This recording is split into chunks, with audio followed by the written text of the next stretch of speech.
पैसे के पीछे लोग पागल हैं। जो पैसे आपके तिजोरियों में रखे हैं, जो पैसे आपके, कुछ लोग ऐसे हैं मर जाते हैं और बैंक में पैसा पड़ा रह जाता है, कोई नॉमिनी नहीं बन पाती, कोई निकालने वाला नहीं हो पाता। हाँ या ना? करोड़ों की संपत्ति बैंकों में जमा है। अरे भाई, बैंक में क्या जमा किए हो? जितनी जरूरत हो उतना जमा करो। फ्यूचर की प्लानिंग थोड़ी सी करनी चाहिए, अच्छा, लेकिन जो पैसा है उस पैसे को सेवा में लगाओ। पैसा है किसके लिए? जमा करने के लिए कि सेवा में लगाने के लिए? अच्छा ये बताओ, कुएं में पानी भरा है, ना निकालो तो कुएं का पानी शुद्ध रहेगा? सड़ जाएगा। और पानी निकलता रहेगा कुएं से तो साफ रहेगा। हाँ या ना? निकालते रहोगे धन सेवा के लिए, परोपकार के लिए, तो धन शुद्ध बना रहेगा, वरना वही धन अशुद्ध हो जाएगा। और वही अशुद्ध धन फिर बीमारियां पैदा करता है। वही अशुद्ध धन बच्चों की बुद्धियां बिगाड़ता है। बच्चे फिर शुरा सुंदरी की तरफ भागते हैं। ज्यादा पैसे हैं आपके पास तो आपके बच्चों के बिगड़ने की संभावनाएं भी ज्यादा है।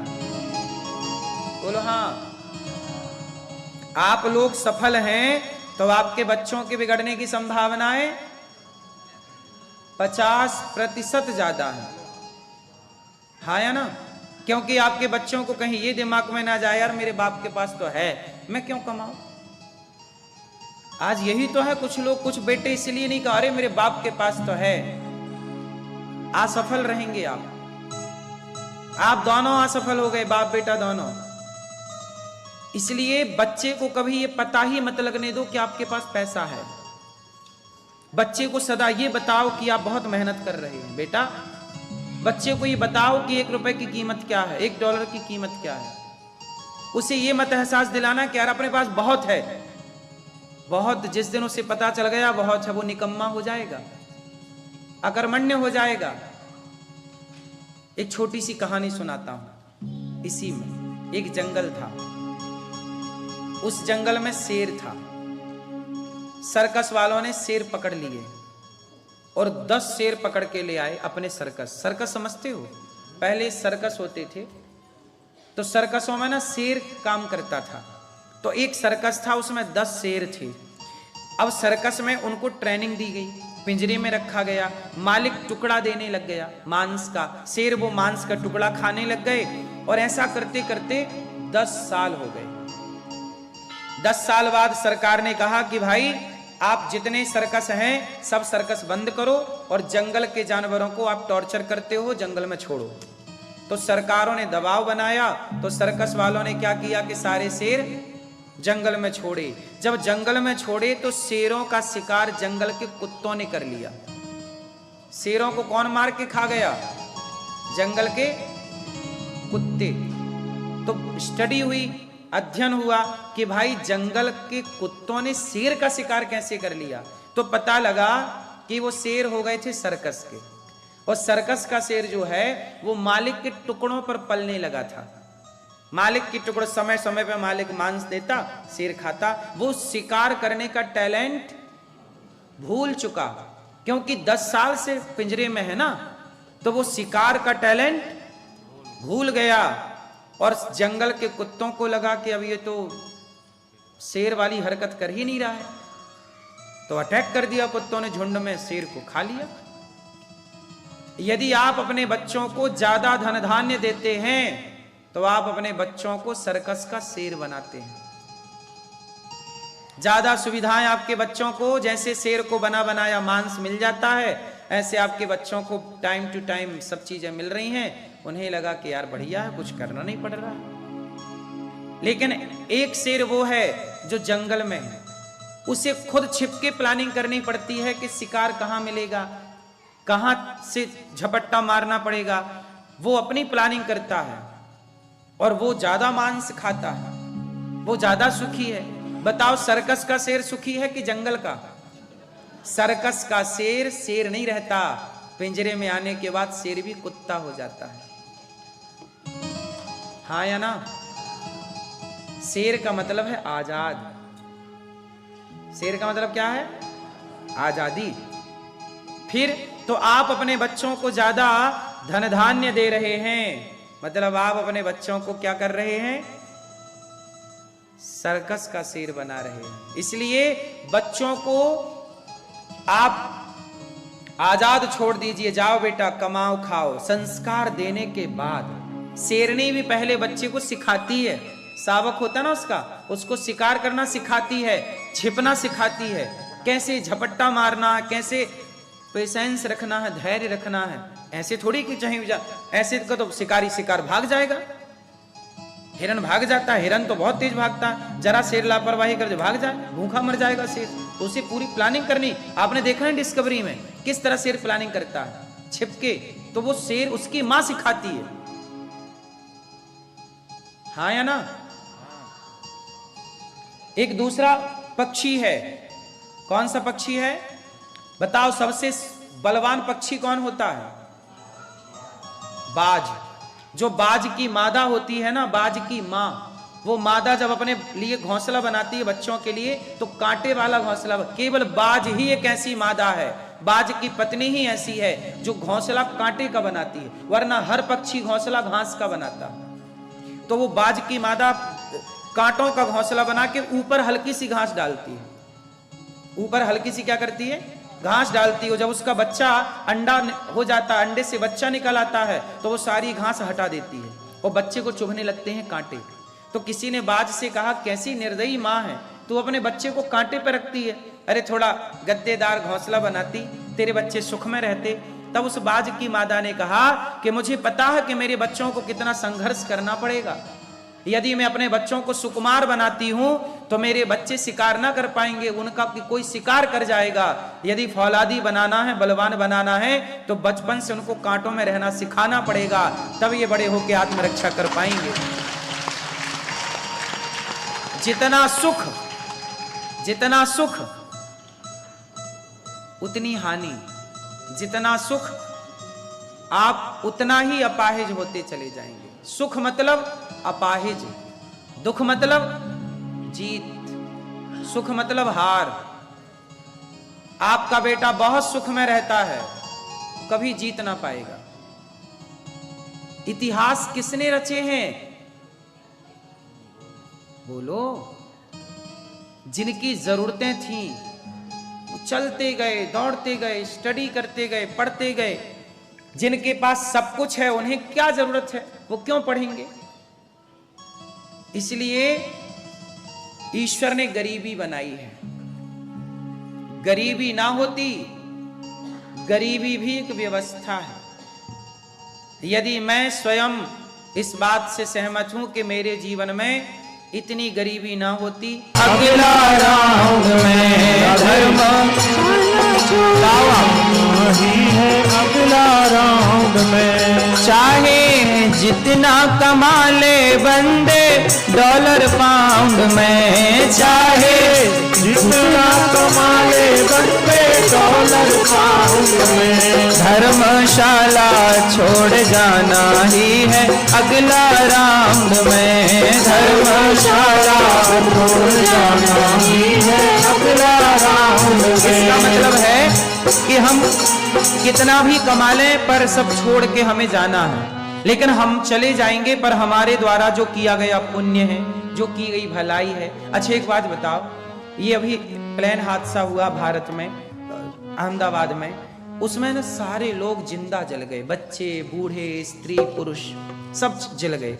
एक बात बताओ क्या नहीं जला, गीता, ठीक है गोपाल जी, मैं इनकी बात नहीं कर रहा हूं, गीता नहीं जली अच्छी बात है, लेकिन मैं जो समझाना चाहता हूं वो आप उस पर फोकस कीजिए। वो सारे लोग जल गए उस हादसे में, जिंदा जल गए, पर क्या नहीं जला, उन लोगों ने जो अपने जीवन में पुण्य किया होगा, किसी को भोजन कराया होगा, किसी की भलाई की होगी, तो क्या वो पुण्य भी उस आग में जल गया, बोलो, पुण्य भी जला। इसका मतलब है कि आग हमें जला सकती है, पर आग में इतनी ताकत नहीं कि वो आपके द्वारा किए गए पुण्य को जला सके, आपकी भलाई को जला सके। इसलिए कुछ काम ऐसे करना है हम सबको कि हमारे जलने के बाद भी हमारे पुण्य ना जलें, कुछ रहे। धर्मशाला, धर्मशाला ये शरीर है। अगला राउंड मतलब अगले वर्ष और अगले वर्ष। आज 2025 चल रहा है। आप जितने लोग यहाँ 25 साल के बैठे हैं या 20 साल के बैठे हैं, तो आप 2099 आते आते रहोगे। क्यों मैया रहोगे? हाँ, हाँ। चाहे जितना कमा ले बंदे डॉलर पाउंड में, चाहे जितना कमा ले बंदे डॉलर पाउंड में, चाहे जितना कमा ले बंदे डॉलर पाउंड में, चाहे जितना कमा ले बंदे डॉलर पाउंड में। धर्मशाला छोड़ जाना ही है अगला राउंड में। धर्मशाला छोड़ जाना ही है अगला राउंड में। मतलब अगले राउंड में किसी भी साल ये शरीर की धर्मशाला छोड़ के जाना है। धर्मशाला छोड़ जाना ही है अगला राउंड में। धर्मशाला छोड़ जाना ही है अगला राउंड में। आत्मा ये क्या है गौरैया चिरैया, आत्मा ये क्या है गौरैया चिरैया। आत्मा, आत्मा क्या है? गौरैया चिरैया। जान, भारत में एक चिरैया होती है, गौरैया इतनी सी होती है, फुदकती रहती है, फुदक के यहाँ, फुदक के यहाँ, फुदक के यहाँ। वो आत्मा चिरैया है। जैसे आज इस शरीर में आत्मा है ना, तो निकल के कल दूसरा शरीर पाएगी। चिरैया की तरह ये आत्मा भी फुदकती रहती है, आज यहाँ कल। आत्मा ये क्या है गौरैया चिरैया, आत्मा ये क्या है गौरैया चिरैया। काया गमन का है निश्चित समैया, काया गमन का है निश्चित समैया। काया गमन का समय निश्चित है। काया गमन का है निश्चित समैया, काया गमन का है निश्चित समैया। ड्यूप्लेक्स में रहो चाहे अंडरग्राउंड में, ड्यूप्लेक्स में रहो चाहे अंडरग्राउंड में। चाहे ड्यूप्लेक्स में रहो, चाहे ड्यूप्लेक्स में रहो चाहे अंडरग्राउंड में, ड्यूप्लेक्स में रहो चाहे अंडरग्राउंड में। धर्मशाला छोड़ जाना ही है अगला राउंड में। धर्मशाला छोड़ जाना ही है अगला राउंड में। इसलिए दान पुण्य करो चाहे चोरी बेईमानी, दान पुण्य करो चाहे चोरी बेईमानी। आप लोग दोनों काम कर सकते हैं, चाहे आप पाप करो चाहे पुण्य, चोरी करो बेईमानी करो या ईमानदारी से रहो। ईश्वर आपको ये ना कहेंगे कि तू चोरी क्यों करता है। आपका हिसाब होगा आखिरी में। जब आप 3 घंटे का एग्जाम कर देते हो, उस समय टीचर नहीं बोलता कि तू सही लिख रहा है कि गलत। तेरी कॉपी बाद में जांची जाएगी। अभी तू कर, जो लिखना है लिख। आप जो समय है करो, अच्छा करो पाप करो, किसी का गला दबाओ या किसी के पांव दबाओ, चाहे भला करो बुरा भी करो, हिसाब होगा आखिरी में। हाँ, दान पुण्य करो चाहे चोरी बेईमानी, दान पुण्य करो चाहे चोरी बेईमानी। लिख रहे हैं चित्रगुप्त जी कहानी, लिख रहे हैं चित्रगुप्त जी कहानी। लिख रहे हैं चित्रगुप्त जी कहानी, लिख रहे हैं चित्रगुप्त जी कहानी। बोलो कैसे बचोगे उनके अल्ट्रासाउंड से, बोलो कैसे बचोगे उनके अल्ट्रासाउंड से। अल्ट्रासाउंड जानते हैं ना, अल्ट्रासाउंड मशीन होती है, सब दिख जाता है पेट में क्या है। बोलो कैसे बचोगे उनके अल्ट्रासाउंड से, बोलो कैसे बचोगे उनके अल्ट्रासाउंड से। जब वो देखेगा अपने अल्ट्रासाउंड से, क्या पाप करके आए हो, क्या पुण्य करके आए हो, बचोगे। बोलो कैसे बचोगे उनके अल्ट्रासाउंड से, बोलो कैसे बचोगे उनके अल्ट्रासाउंड से। धर्मशाला छोड़ जाना ही है अगला राउंड में, धर्मशाला छोड़ जाना ही है अगला राउंड में। इसलिए राम नाम सत्य है। इसलिए क्या है, जरा ध्यान से सुनिएगा। राम नाम सत्य है ये जान लो शिकारी, राम नाम सत्य है ये जान लो शिकारी। कर लो न थोड़ा परलोक की तैयारी, कर लो न थोड़ा परलोक की तैयारी। राम नाम सत्य है ये जान लो शिकारी, राम नाम सत्य है ये जान लो शिकारी। कर लो न थोड़ा परलोक की तैयारी, कर लो न थोड़ा परलोक की तैयारी। बनवा देंगी तेरी मूरत तेरे कंपाउंड में, बनवा देंगे लोग मूरत तेरी कंपाउंड में। सुनो, राम नाम जप लो, वरना ज्यादा पैसे वाले होंगे तो लोग क्या करेंगे, आपकी मूर्ति कंपाउंड में बनवा देंगे, आपकी मूर्ति लगवा देंगे। ये देखो हमारे बनवा देंगे लोग मूरत तेरी कंपाउंड में, बनवा देंगे लोग मूरत तेरी कंपाउंड में। धर्मशाला छोड़े जाना ही है अगला राउंड में, धर्मशाला छोड़ जाना ही है अगला राउंड में। धर्मशाला छोड़ जाना ही है अगला राउंड में, धर्मशाला छोड़ जाना ही है अगला राउंड में। धर्मशाला छोड़ जाना ही है अगला राउंड में। धर्मशाला छोड़ जाना ही है अगला राउंड में। चाहे जितना कमा ले बंदे डॉलर पाउंड में, चाहे जितना कमा ले बंदे डॉलर पाउंड में।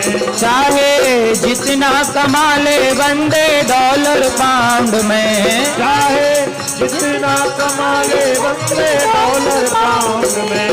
धर्मशाला छोड़ जाना ही है अगला राउंड में, धर्मशाला छोड़ जाना ही है अगला राउंड में। धर्मशाला छोड़ जाना ही है अगला राउंड में, धर्मशाला छोड़ जाना ही है अगला राउंड में। धर्मशाला छोड़ जाना ही है अगला। हाँ, आत्मा ये क्या है गौरैया चिरैया, काया गमन का है निश्चित समैया। ड्यूप लेक्स में रहो चाहे अंडरग्राउंड में, कहीं भी रहो। बोलो कैसे बचोगे उनके अल्ट्रासाउंड में, धर्मशाला छोड़ जाना ही है। कैसे बचोगे ये तो बताओ। इसलिए सुखदेव जी कहते हैं कि भगवान का स्मरण करो परीक्षित। जो भगवान का स्मरण करता है और जितना मिल जाए, इसलिए जो मिल जाए ईश्वर जितना दे दें उसमें संतुष्ट रहा करो। ज्यादा हाय हाय के चक्कर में ना पड़ो। क्योंकि हाय हाय से कुछ मिलना नहीं है, केवल समय की बर्बादी है। परीक्षित जी ने सुखदेव जी से कहा, गुरुदेव बड़ी कृपा की आपने, ये बताइए भगवान का स्वभाव कैसा है। सृष्टि का क्रम सुनाया भगवान सुखदेव जी ने, भगवान को प्रणाम किया। अत्र सर्गो विसर्गश्च स्थानम पोषण मूतया मनवंतरे शानु कथा निरोधो मुक्तिराश्रय। ठीक है बेटा, 2 दे, 3। तो सुखदेव जी ने कहा, परीक्षित देखो भगवान के स्वभाव की बात यदि करते हो तो भगवान इतने दयालु हैं कि विदुरानी के घर गए। जब भगवान शांति दूत बनकर गए, एक बार भगवान कृष्ण महाभारत को रोकने के लिए पांडवों के यहाँ शांति दूत, कौरवों के यहाँ शांति दूत बनकर गए और दुर्योधन से कहा कृष्ण भगवान ने कि पांडवों को रहने को 5 गांव दे दो। कितने गांव दे दो? यदि आप 5 गांव देते हैं तो महाभारत टल जाएगा। क्या हो जाएगा? अच्छा, महाभारत होने की एक वजह यह भी है कि पांडवों की संपत्ति कौरवों ने हड़प ली। जब आप किसी का धन हड़प लेते हैं तो आपका सर्वनाश निश्चित होता है। इसलिए कहता हूं कि जो मेहनत का है वो लीजिए, बेईमानी का 1 रुपए मत लीजिए, छूइए मत। अब एक मैया ने मेरे से आज सवाल किया कि गुरुजी हम सबके साथ भला करते हैं, हम किसी का बुरा नहीं करते, पर हमारे साथ बुरा होता है और जो लोग पाप कर रहे हैं, खुलेआम गलत कर रहे हैं, उनके पास खूब पैसा आ रहा है। तो जो गलत कर रहा है वो बड़ा आदमी है और जो अच्छे काम कर रहा है वो बेचारा परेशान है, गरीब है। वो मैया ने ऐसा सवाल किया। अब देखो, ये बताओ कि ये सवाल सही है कि गलत है? पहले तो ये कंफर्म कराओ, बोलो।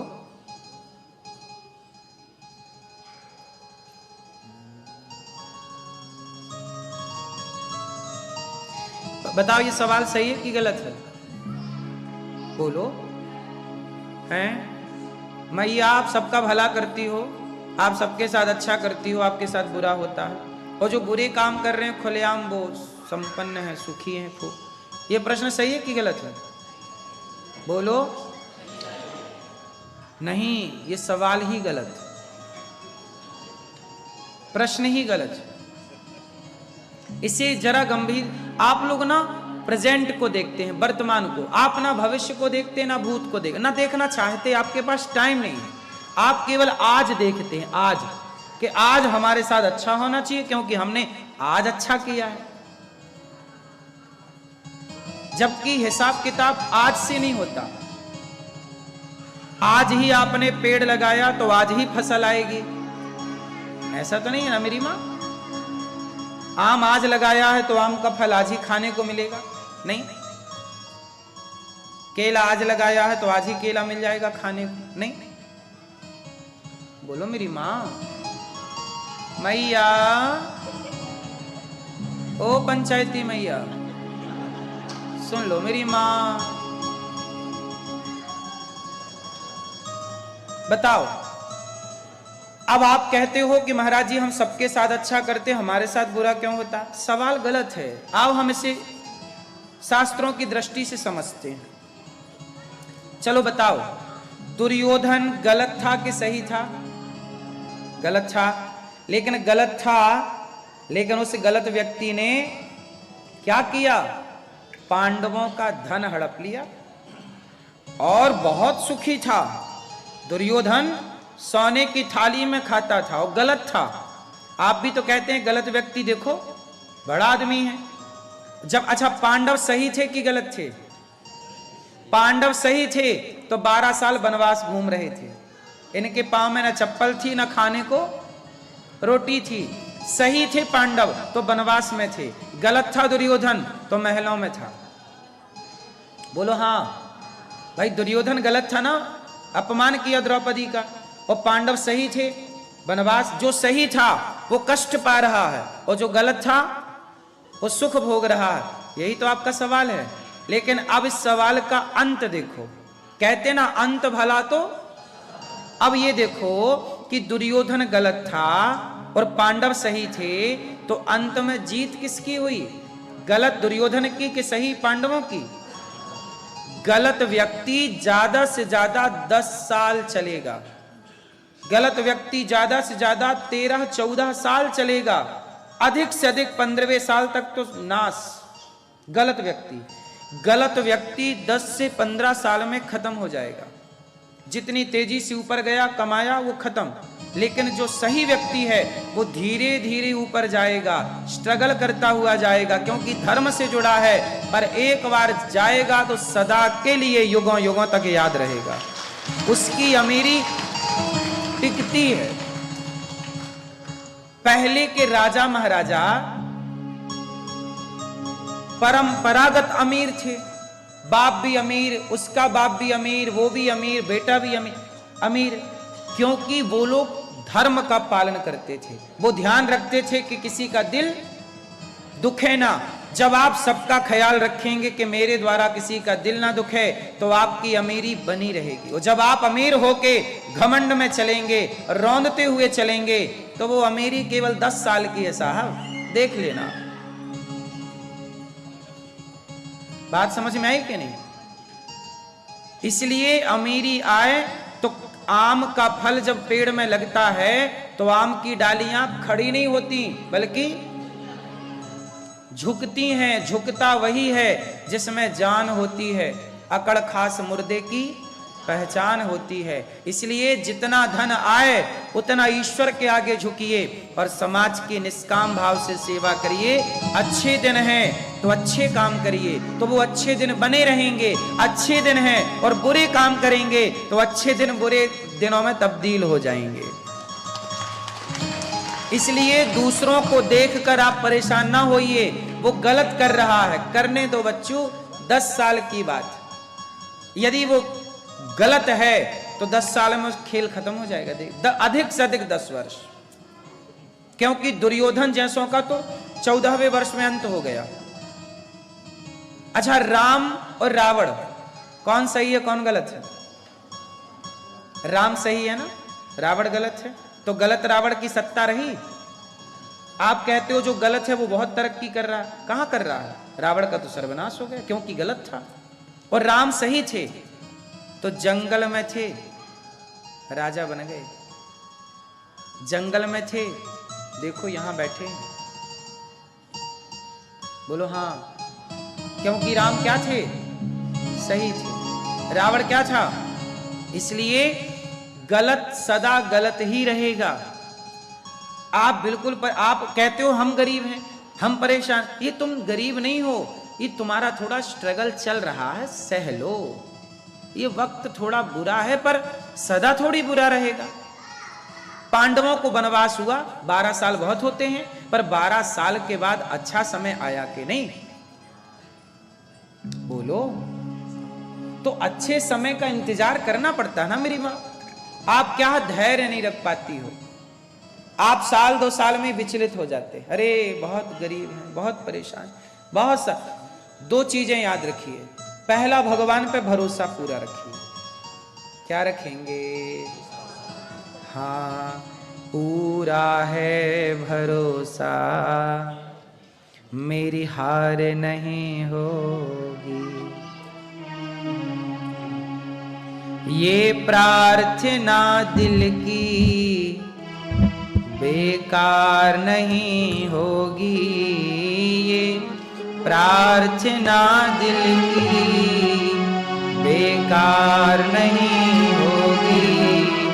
पूरा है भरोसा, मेरी हार नहीं होगी। क्यों?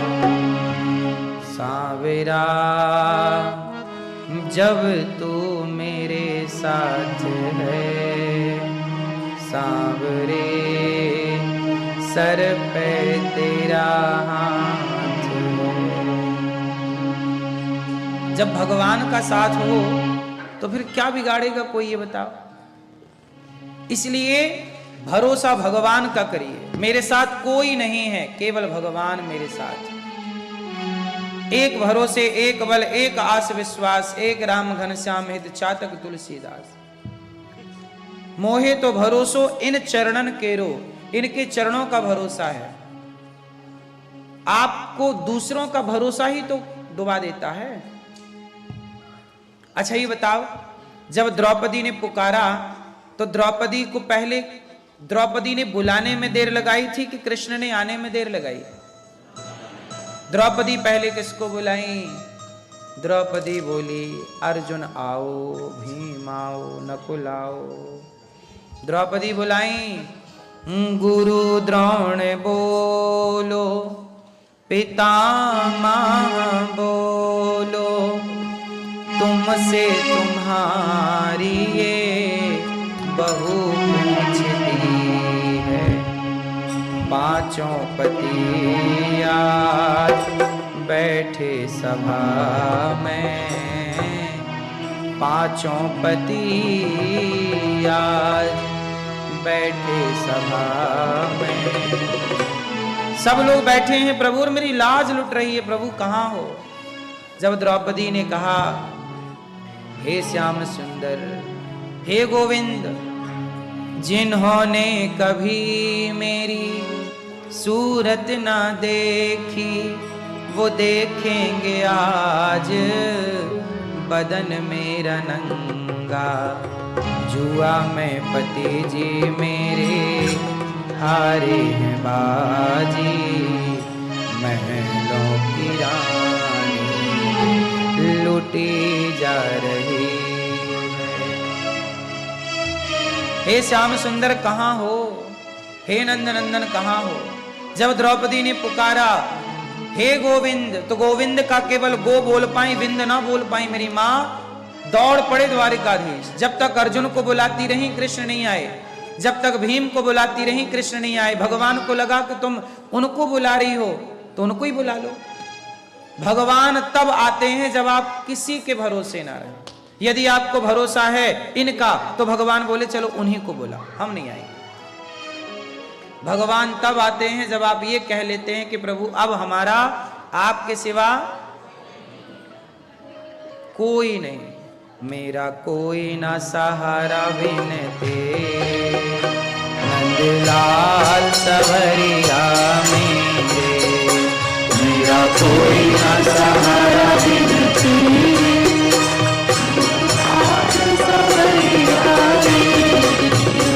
हरि आ जाओ, हरि आ जाओ, हरि आ जाओ, हरि आ जाओ, प्रभु आ जाओ, प्रभु आ जाओ,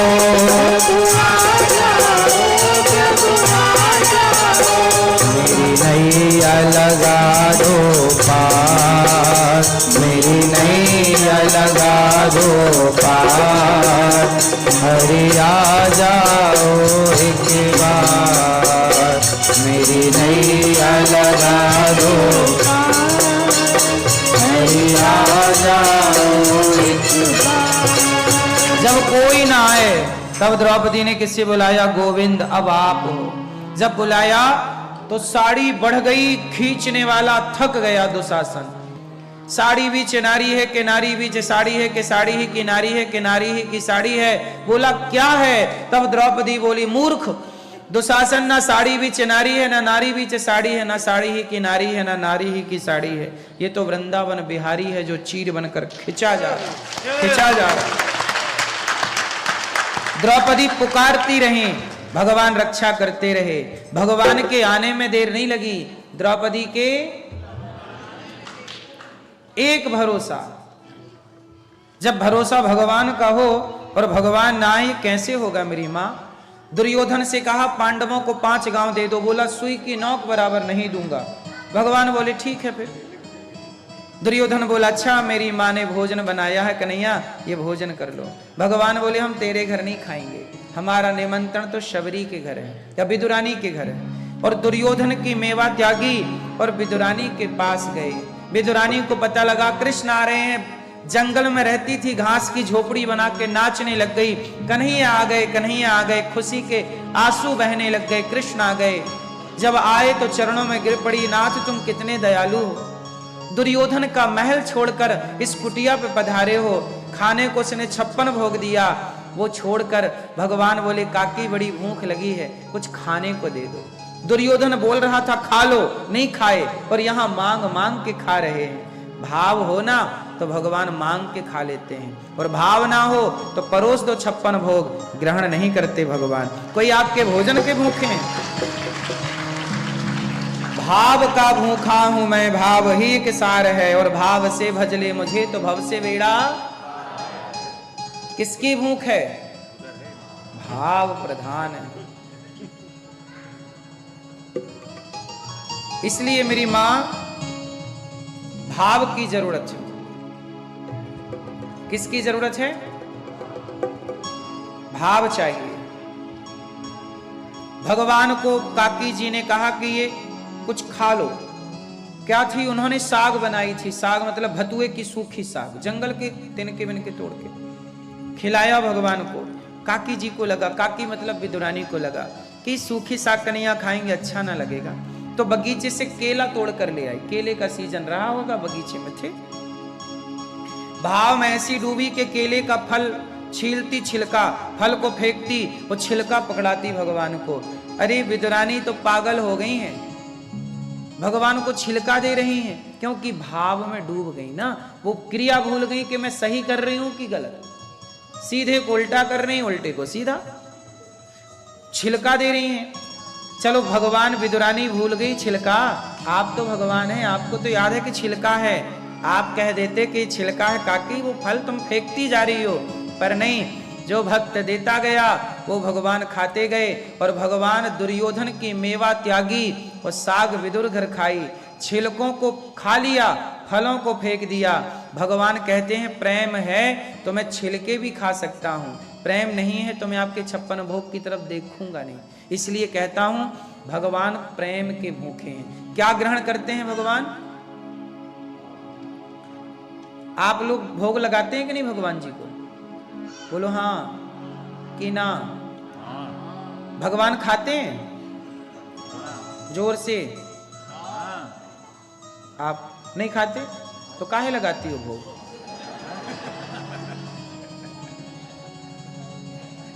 अभी तो आप कह रही थी नहीं खाते,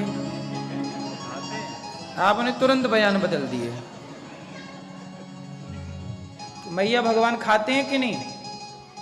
नहीं, नहीं खाते। भोग लगाती हो तो काहे लगाती हो? नहीं खाते। जब पता है कि खाएंगे नहीं तो काहे लगाती हो? कैसे भाव से? जब आप कन्फर्म कर रही हो कि नहीं खाते तो कहां फिर आओ भाव? पहले तो ये कन्फर्म करना पड़ेगा कि खाते हैं। जब ये कन्फर्म कर लोगी खाते हैं तब फिर वो भाव बनेगा। अब जब आपने ये कन्फर्म कर रखा है कि नहीं खाते तो भाव कैसे बनेगा? भाव ही कैसे डेवलप होगा ये तो बताओ भाई। दूसरे के बच्चे को आप अपने गले से लगाओ और अपने बच्चे को गले से लगाओ तो दोनों के प्रति भाव अलग अलग होता है। फिर भाव तो अपने बच्चे में ना आता है। उसी तरह जब भाव, भगवान को जब अपना मानोगे तब ना भाव बनेगा। जब आप मान ही नहीं रहे हैं तो पहला तो ये समझो कि भगवान खाते हैं। कैसे खाते हैं आप बताओ? कैसे खाते हैं भगवान? भाव से। भाव से खाते हैं, पर विधि क्या है? प्यार। अरे भाव प्यार एक ही बात है। आप बताओ भगवान खाते हैं कि नहीं? पहले तो ये कन्फर्म। कैसे खाते हैं?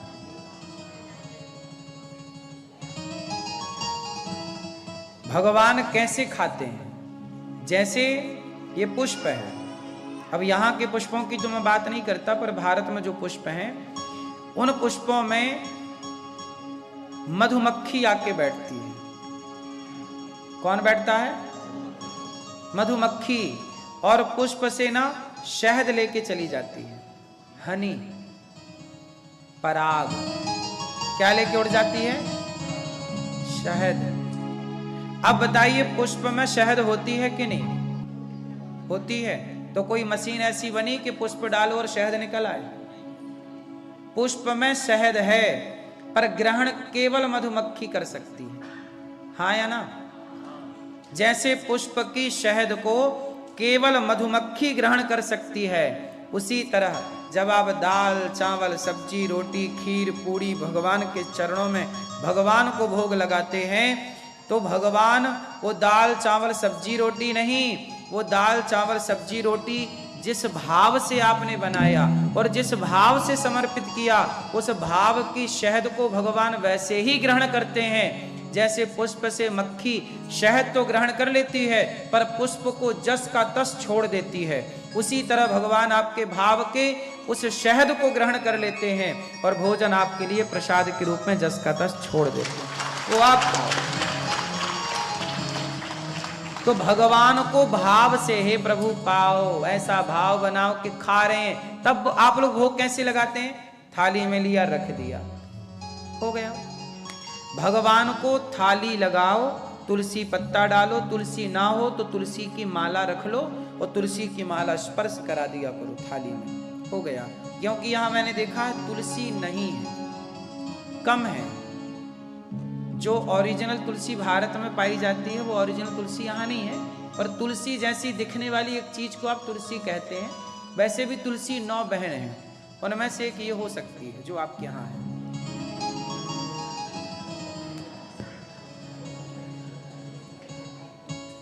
ओरिजिनल तुलसी तो भारत में आपने देखी ही होगी, पर जो ओरिजिनल तुलसी भारत में होती है उस तुलसी से यहाँ की तुलसी का कोई मेल जोल। पर चलो अब नहीं है तो मान लो कि यही है, क्योंकि इसमें भी मोर तो आती ही है ना ऊपर, हाँ या ना। वैसे भी तुलसी तरह तरह की होती है, तो हम ये नहीं कह सकते कि तुलसी नहीं है, हम ये भी नहीं कह सकते। लेकिन हम लोगों ने 2 तुलसियां देखी हैं, रामा और श्यामा। एक काली तुलसी होती है, श्यामा बोलते हैं। एक ये तुलसी होती है जो गोरी होती है, मतलब सामान्य, वो रामा है। लेकिन तुलसियों के बारे में मैंने 9 प्रकार की तुलसियों के बारे में सुना है संतों से। तो 9 प्रकार में से ये हो सकती है, अलग अलग देशों में अलग अलग प्रकार की जलवायु के कारण अलग अलग रूप रंग हो जाता है। तो तुलसी महारानी जो यहाँ है वो भी तुलसी के भाव से ही आप समर्पित करते होंगे, ठीक है। लेकिन तुलसी अच्छी है, तुलसी की लकड़ी सूख जाती है ना, तो तुलसी की सूखी लकड़ी ले आया करो और सूखी लकड़ी स्पर्श करा दिया करो। और कैसे भोग लगाओ? दाल चावल सब्जी रोटी रखो, रोटी तोड़ो, भोग लगाओ भाव से। ऐसा भाव बनाओ कि भगवान खा रहे हैं। चावल रोटी खिलाओ, कम से कम 5 बार तो खिलाओ, 5 बार खिलाती। तो केवल एक स्वामी विवेकानंद जी से एक राजा ने कहा कि तुम मूर्ति की पूजा क्यों करते हो? मूर्ति थोड़ी बोलती है, ना बतलाती है, ना सांस लेती है, ना खाती है, ना पीती है, तुम पागल हो। तो स्वामी विवेकानंद जी ने कहा, राजा साहब ये आपके सिंहासन के पीछे फोटो किसका लगा है? बोले मेरे पिताजी का है। तो कहा जरा उतारो। तो राजा साहब ने अपने पिताजी की फोटो उतारी, बोले देखो मेरे पिताजी हैं ये। स्वामी विवेकानंद जी ने अपना जूता निकाला और उस फोटो पे मारना शुरू किया, राजा के पिताजी पे। राजा बोले क्या कर रहे हो? मेरे पिताजी को जूते से मार रहे हो? स्वामी विवेकानंद जी हंसे, पागल, ये तेरा बाप थोड़ी है, ये तो फोटो है। अरे बोले फोटो है तो क्या हुआ, मेरे बाप की फोटो है। तो स्वामी विवेकानंद जी ने बोले ये सांस थोड़ी ले रही है, ये खा थोड़ी रहा है तुम्हारा बाप तो मर चुका है। ये तो फोटो है, ना फोटो खाती है ना सांस लेती है, फिर भी तुम कह रहे हो कि हमारा बाप है। ये तो कलर का कॉम्बिनेशन है ना। बोला नहीं मेरा बाप है ये। स्वामी जी ने कहा पागल, जब एक चित्र को तू अपना बाप कह सकता है तो एक चित्र को हम भगवान क्यों नहीं कह सकते? जब एक चित्र में तुझे तेरे बाप की आस्था हो सकती है तो एक चित्र में हमें हमारे भगवान की आस्था क्यों नहीं हो सकती? और बात चित्र की नहीं है, बात भगवान चित्र में नहीं होते, भगवान उस चित्र में जो विराजे हैं वो भाव के हैं। इसके लिए कहते हैं ना कि भगवान कैसे मिलते हैं। प्रहलाद के लिए खंबे से निकल गए, कोई खंबे में थोड़ी थे। अच्छा बताओ, जब प्रहलाद ने कहा इस खंबे में भगवान प्रकट हुए, भगवान खंबे में थे या नहीं? कहां थे भगवान? चलो बताओ कहां से प्रकट हुए भगवान? प्रहलाद के लिए। जोर से, कहां से प्रकट हुए? प्रहलाद के विश्वास से प्रकट हुए। कबीरदास जी यही तो कहते हैं कि मोकू कहां तो ढूंढे बंदे, मैं तो तेरे पास में। मोकू कहां तो ढूंढे बंदे, मैं तो तेरे पास में। ना काशी ना कावा ना मैं कैलाश में, खोजी होए तो तुरंत मिल जाऊं, छोटी सी ही तलाश में। मोकू कहां तो ढूंढे बंदे, मैं तेरे विश्वास में। यदि विश्वास है तो भगवान है, विश्वास नहीं है तो ईश्वर कहीं नहीं। तो जब भोग लगाओ तो उस विश्वास से कि भगवान खा रहे हैं। यशोदा बन के भोग लगाओ। क्या बन के भोग लगाओ? कि मेरा कन्हैया भोग लगा रहा है। यशोदा के भाव से खिलाओ, उस भाव से भोग लगाओ, उस भाव से आरती उतारो, उस भाव से भगवान का मुंह पोंछो, उस भाव से भगवान कृष्ण की सेवा करो, उसी भाव से उन्हें पुष्प चढ़ाओ, उनको कपड़े पहनाओ, उनका श्रृंगार करो। भाव ही ना प्रधान है मेरी मां। और भगवान इसी भाव को देखते हैं। इसलिए आप सबको भोग लगाते समय यही भाव रखना चाहिए। तो दुर्योधन की मेवा त्यागी और विदुरानी के घर क्या खाए? छिलकों का भोग लगाया। इसके बाद भगवान विदुर जी 56 भोग लेकर आए। कहा प्रभु ये खा लो। भगवान ने कहा काका जी जो स्वाद मुझे इन केलों के छिलकों में मिला वो आपके 56 भोग में नहीं है। भगवान ने छिलकों का भोग लगाया, विदुरानी पर कृपा की। इसके बाद भगवान जब अपनी लीला पूरी करके गए तो विदुर जी ने मैत्रेय जी से कहा कि भगवान सृष्टि क्यों करते हैं? अच्छा चलो मुझे एक प्रश्न का उत्तर दो। मैया, ओ मेरी माँ, जल्दी सुनो मेरी माँ, भगवान ने दुनिया क्यों बनाई? आपने गीत सुना होगा, दुनिया बनाने वाले क्या तेरे मन में समाई, काहे को दुनिया बनाई तूने, काहे को दुनिया बनाई। काहे को दुनिया बनाई? बताओ बताओ, भगवान ने दुनिया क्यों बनाई? दुनिया बनाने, अरे भैया रुक तो जाओ। दुनिया बनाने वाले क्या तेरे मन में समाई, काहे को दुनिया चलो बताओ काहे दुनिया बनाई? भाई ये बताओ भगवान ने दुनिया क्यों बनाई?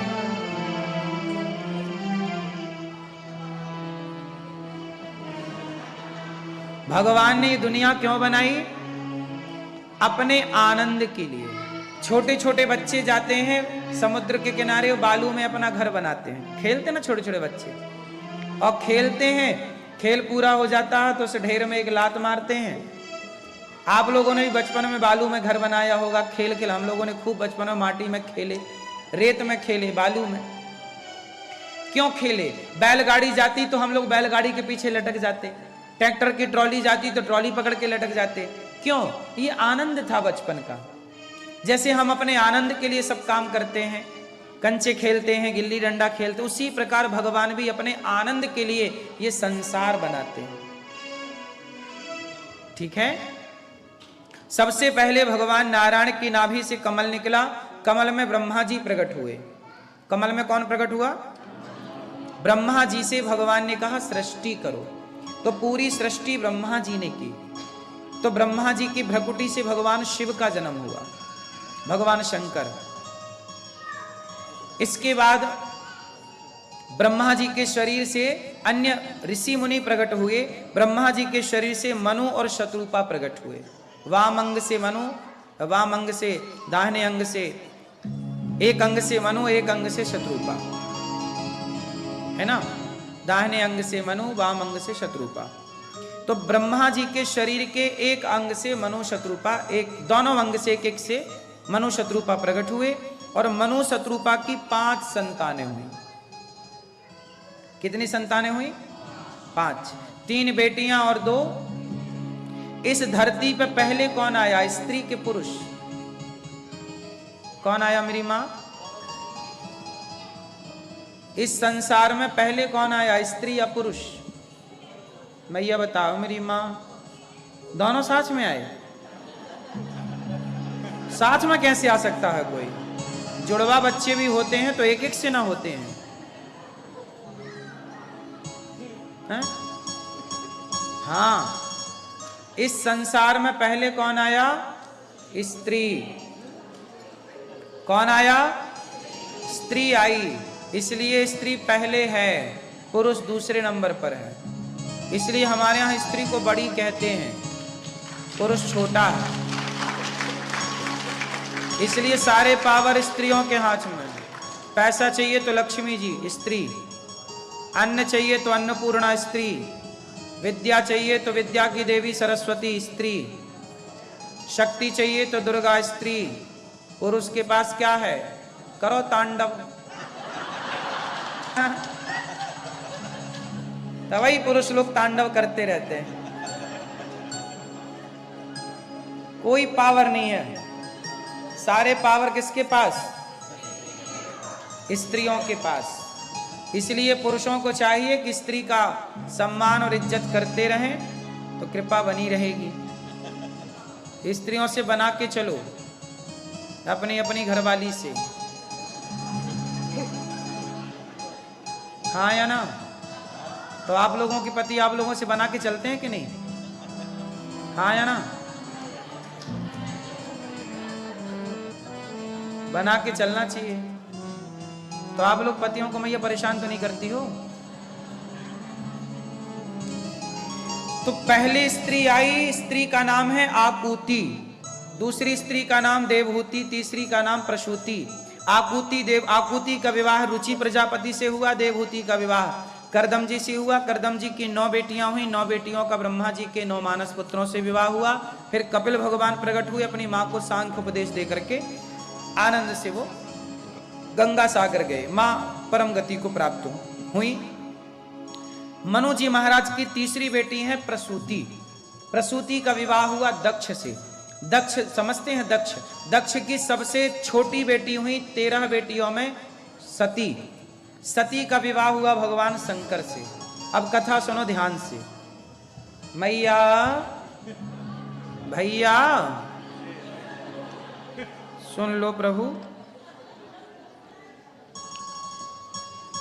ओ पंचायती मैया बैठो मेरी मां। अब सुनो सती मां का चरित्र। माता सती हुई भगवान शिव की पत्नी। सती का विवाह भगवान शिव से हुआ, आनंद से विराजी। एक दिन क्या हुआ, शंकर जी बोले सती से चलो कथा सुनने चलते हैं। तो शंकर जी जैसे आप लोग पिक्चर देखने जाते हो पत्नी के साथ, ऐसे शंकर जी कथा सुनने। पति पत्नी को क्या करना चाहिए? कथा सुनना चाहिए। क्या करना चाहिए? अब देखो हम भारतीय लोग कितने संस्कारी हैं कि हम लोग कथा सुन करके भगवान का चिंतन करके अपना समय गुजारते हैं। समय तो यहाँ के अंग्रेज भी गुजारते हैं, लेकिन कैसे गुजारते हैं? वो समुद्र के किनारे पड़े हैं नंग धड़ंग। हाँ या ना? क्यों पड़े हैं? गलती उनकी नहीं है, उन बेचारों को सत्संग नहीं मिला। काश उन्हें भी सत्संग मिलता तो वो भी अपने समय को समझ पाते। उन बेचारों को यही नहीं पता कि मर्यादा क्या होती है। वो देखो पढ़ लिख गए, चांद तक पहुंच गए, ये सब अलग विषय है, लेकिन सामाजिक जीवन कैसे जीना चाहिए ये जीवन शैली उन्होंने नहीं सीखी। हाँ या ना? स्त्रियों को, अंग्रेजों को, उनकी स्त्रियों को कैसे उनको रखना चाहिए, कैसे मर्यादा होती है, कैसे शर्म होती है, ये सारी चीजें उनके पास नहीं है। हाँ या ना? जबकि भारत की स्त्रियों के पास मर्यादा भी है और शर्म भी है। हाँ या ना? जबकि यहाँ मैं लंदन गया, ऑस्ट्रेलिया गया और अमेरिका, मैंने यहाँ देखा कि स्त्रियाँ यहाँ की, उन्हें ना शर्म है, ना कोई लाज है, ना कोई मर्यादा। गलती उनकी बिल्कुल नहीं है। गलती इसलिए नहीं है क्योंकि उनके पुरखों से कोई इस तरह के संस्कार उन्हें तो ये लगा ना कि जैसे जानवर रहते हैं ऐसे अपने को रहना, तो ये जीवन शैली जानवरों की है। लेकिन हम लोग मनुष्य कैसे हैं? सोचिए, ये लोग आज तक विकसित नहीं हो पाए, जबकि हमारे यहां हजारों साल से स्त्रियां और पुरुष विकसित हुए। विकसित का मतलब समाज में रहने की परंपरा का हमने विकास किया। कैसे रहना, स्त्री को कैसे रहना, पुरुष को कैसे रहना, किसकी क्या मर्यादा है, ये मर्यादा को हम लोगों ने तैयार कर लिया ना। हमारे यहां कहते हैं स्त्री का धन है शर्म। स्त्री के पास क्या होती है? लाज, लज्जा उसका धन है। स्त्री के अंदर लज्जा ना हो तो स्त्री कैसी? क्या होती है स्त्री के अंदर? जोर से अब बताओ, यहां है?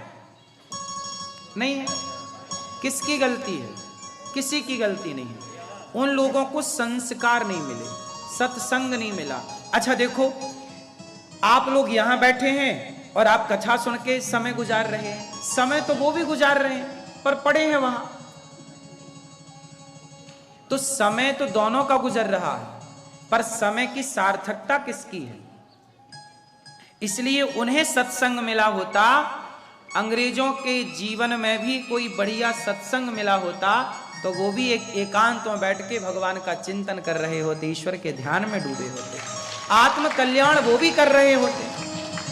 वो अपना कल्याण नहीं कर रहे हैं, वो केवल खाओ पियो मौज करो, खाओ पियो मौज करो वाली बातें हैं। क्योंकि खाओ पियो मौज करो की बातें जो हैं हम भारतीयों पे लागू नहीं होती।